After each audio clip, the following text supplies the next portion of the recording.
प्रिय भक्तों, आपको बता दें कि काली माता को पापियों का संहार करने वाली माता के रूप में जाना जाता है। हिंदू धर्म की मान्यताओं के अनुसार काली माता का पूजन एवं मंत्रों का जाप या श्रवण करने से भक्तों के जीवन में सभी प्रकार के दुखों का अंत होता है। यदि आप भी किसी परेशानी से जूझ रहे हैं या कोई चिंता सता रही है, तो आप भी काली माता के मंत्रों का जाप या श्रवण कर सकते हैं। ज्योतिष शास्त्र में भी कई समस्याओं का समाधान बताया गया है। ज्योतिष शास्त्र में पूजा पाठ और मंत्रों का जाप या श्रवण से लेकर कई ऐसे उपाय बताए गए हैं जो आपको हर कठिनाइयों का सामना करने की शक्ति देते हैं। इन उपायों को करने से हर कार्य में सफलता हासिल होती है। मंत्रों के जाप या श्रवण के उपायों को बेहद लाभकारी बताया गया है। काली माता को बुराई का विनाश एवं राक्षसों का संहार करने वाली देवी के रूप में जाना जाता है। पौराणिक कथाओं के अनुसार काली माता को प्रसन्न करने का सबसे अच्छा तरीका उनकी प्रतिमा की पूजा करना माना जाता है। इसके अलावा आप सभी मंत्रों का जाप या श्रवण करके भी काली माता को प्रसन्न कर सकते हैं और तमाम तरह की परेशानियों से छुटकारा पा सकते हैं। तो प्रिय भक्तों, अगर आप भी अपने जीवन में सभी प्रकार के नकारात्मक शक्तियों से दूर रहना चाहते हैं, तो हमारे बताए गए मंत्र को लगातार 21 दिन तक नित्य दिन 108 बार जाप करें या मंत्र उच्चारण का श्रवण करें और गुनगुनाएं। उच्चारण पाठ को सच्ची श्रद्धा भाव से सुनते समय माँ काली का ध्यान करते हुए अपने सभी बाधाओं को दूर करने और सभी मनोकामनाओं को पूर्ण करने के लिए माँ काली से प्रार्थना करते हुए मंत्र संख्या के अनुसार मंत्र उच्चारण पाठ को पूरा अंत तक यानी पूरा 108 बार जरूर सुने।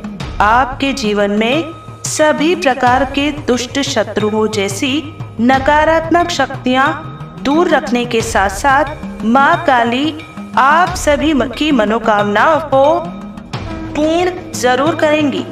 तो भक्तों, यदि आपको ये वीडियो पसंद आए तो कृपया करके इसे लाइक, शेयर और हमारे चैनल राधे कृष्ण वैदिक को सब्सक्राइब जरूर करें।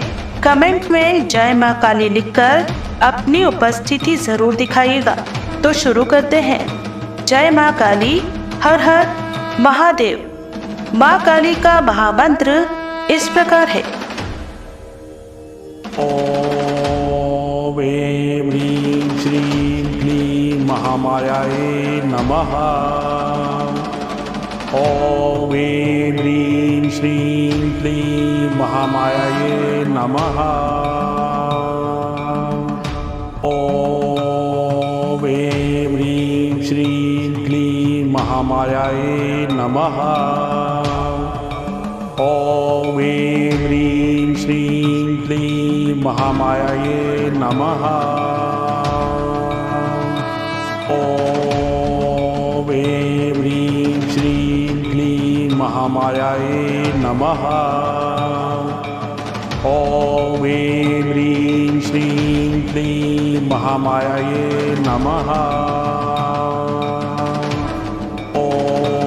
ओम ऐं ह्रीं श्रीं क्लीं महामायायै नमः। ओम ऐं ह्रीं श्रीं क्लीं महामायायै नमः।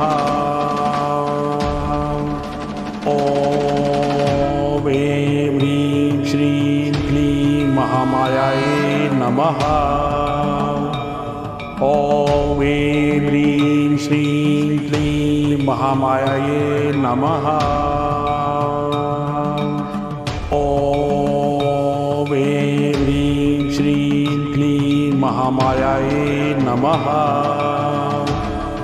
ओम ऐं ह्रीं श्रीं क्लीं महामायायै नमः। ओम ऐं ह्रीं